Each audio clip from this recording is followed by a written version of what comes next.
नमस्कार दोस्तों, मैं दिलीप कुमार। दोस्तों, बीएसएससी प्रथम इंटर स्तरीय बहाली में प्रथम काउंसलिंग के बाद सीटें खाली रहने की प्रबल संभावना है और अब उस स्क्रूटनी भी समाप्त होने वाला है। तो ये बात बीएसएससी को ही पता होगा, सही जानकारी होगी कि कितना सीट खाली जा रहा है और क्या हो रहा है। तो बीएसएससी के सचिव और अध्यक्ष महोदय से आग्रह कर रहे हैं, विनती कर रहे हैं, उनसे मांग कर रहे हैं कि अगर एक भी सीट खाली रहती है तो आप काउंसलिंग के लिए सेकेंड लिस्ट जारी कीजिए और उन लोगों का काउंसलिंग करवाइए। इस बहाली में एक भी सीट खाली नहीं जानी चाहिए, क्योंकि ये बहाली 7.5 साल पहले की है और 7.5 सालों में हजारों ऐसे अभ्यर्थी हैं जिनकी उम्र समाप्त हो गई, वो कहीं भी अब सरकारी नौकरी के लिए फॉर्म नहीं भर सकते हैं। और दूसरी तरफ इन 7.5 सालों में इन हजारों अभ्यर्थियों ने काफ़ी दुख तकलीफ को झेला है और ऐसी परिस्थिति में अगर सीट खाली रह जाए और इन लोगों को नौकरी ना मिले, ये लोग बेरोजगार रह जाए, तो ये बहुत बड़ा अन्याय होगा, नाइंसाफ़ी होगी। तो ऐसा नहीं होना चाहिए और एक भी सीट खाली ना रहे।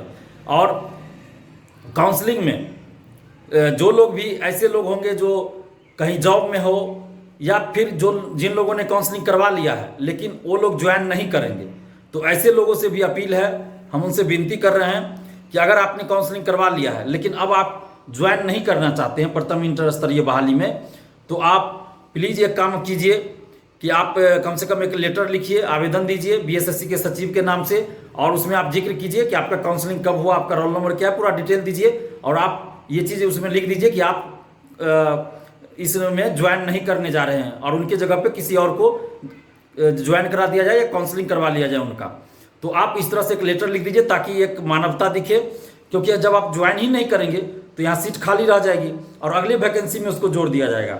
और इधर जो है 7.5 साल से लोग लगे हुए हैं, आप ही के साथ पढ़ने वाले, आप ही के मित्र, आप ही के रिश्तेदार, सगे संबंधी होंगे कोई, तो उन लोगों को नौकरी ना मिले, वो लोग बेरोजगार रह जाए और आप इधर काउंसलिंग करवा के आप दूसरे जगह ज्वाइन किए हुए हैं या ज्वाइन कीजिएगा और इधर सीट खाली रह जाए, नौकरी इधर युवा को ना मिले, बेरोजगार रह जाए, तो ये बहुत गलत होगा। तो ऐसा ना हो, इसलिए आप कम से कम एक लेटर लिखिए। और खासकर जो दरोगा अभ्यर्थी भी हैं जो 2446 में सेलेक्ट हो चुके हैं, तो अब उस पर जो रोक थी वो पटना हाईकोर्ट ने खुद ही हटा लिया है, तो अब आप लोग के सामने कोई समस्या भी ऐसी नहीं है।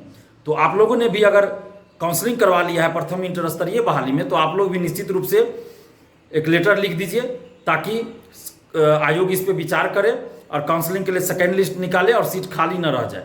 क्योंकि आप लोग जब ज्वाइन ही नहीं करेंगे तो फिर कोई फायदा नहीं है, काउंसलिंग करवाने के बाद भी सीट खाली रह जाएगी। तो इसलिए एक लेटर लिख दीजिए।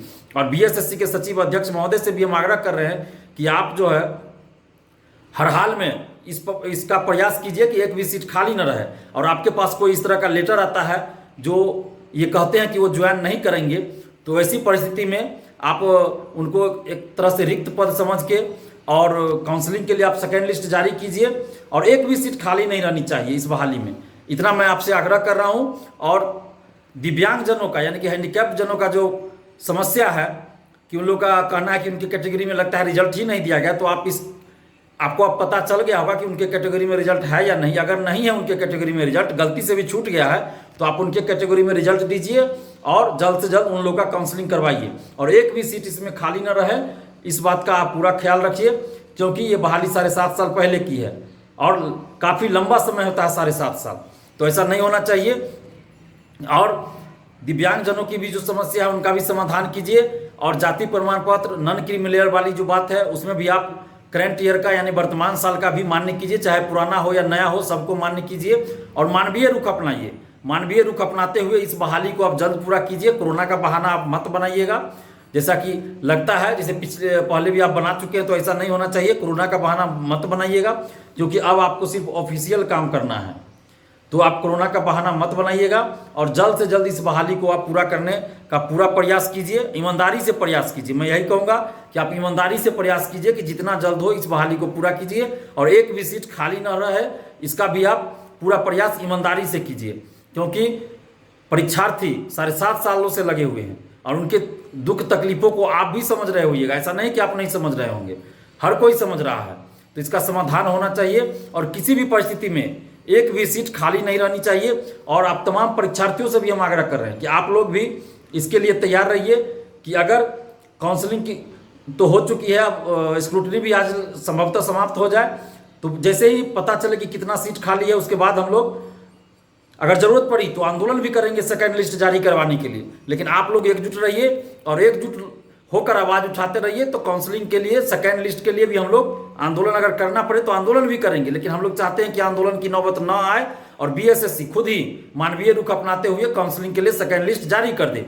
और बिहार सरकार को भी चाहिए कि हर भर्ती आयोग को ये दिशा निर्देश दे कि वेटिंग लिस्ट भी जारी हो, क्योंकि वेटिंग लिस्ट जारी ना होने से हर बहाली में होता है कि कुछ सीट खाली रह जाती है।